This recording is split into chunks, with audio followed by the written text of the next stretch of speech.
আপুনি জানেনে সূৰ্যৰ আটাইতকৈ ওচৰৰ গ্ৰহ কোনটো? ইয়াৰ শুদ্ধ উত্তৰ অপশ্যন চি বুধ। বিদ্যুৎ প্ৰবাহৰ এছআই একক কি? ইয়াৰ শুদ্ধ উত্তৰ অপশ্যন বি এম্পিয়াৰ। ভিটামিন সিৰ অভাৱত কোনটো ৰোগ হয়? শুদ্ধ উত্তৰ অপশ্যন বি স্কাৰ্বি। মানৱ শৰীৰৰ আটাইতকৈ ডাঙৰ অংগ কোনটো? শুদ্ধ উত্তৰ অপশ্যন চি ছাল। বৈদ্যুতিক বাল্ব কোনে আৱিষ্কাৰ কৰিছিল? ইয়াৰ শুদ্ধ উত্তৰ option B Thomas Alva Edison. বায়ুমণ্ডলত সৰ্বাধিক পৰিমাণে থকা গেছ কোনটো? শুদ্ধ উত্তৰ অপশ্যন বি নাইট্ৰজেন। মানৱ শৰীৰত মুঠ কিমানটা হাড় থাকে? শুদ্ধ উত্তৰ অপশ্যন এ 206 ডাল।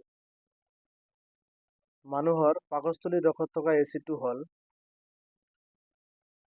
ইয়াৰ শুদ্ধ উত্তৰ অপশ্যন এ হাইড্ৰক্লৰিক এচিড। বৃক্ক গঠনৰ প্ৰাথমিক একক হ'ল?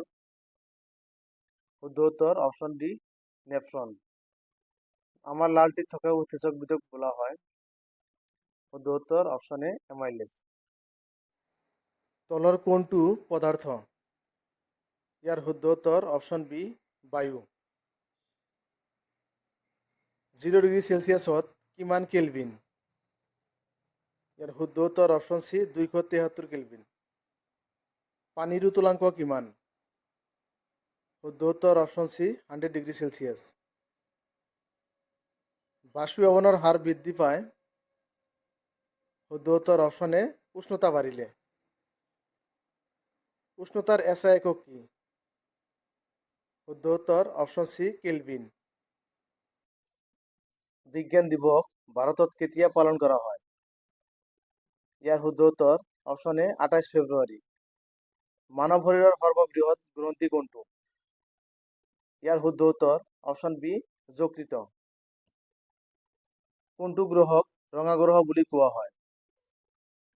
ইয়াৰ শুদ্ধ উত্তৰ অপশ্যন বি মংগল। পৃথিৱীৰ আটাইতকৈ কঠিন প্ৰাকৃতিক পদাৰ্থ কোনটো? ইয়াৰ শুদ্ধ উত্তৰ অপশ্যন চি হীৰা। Thank you for watching.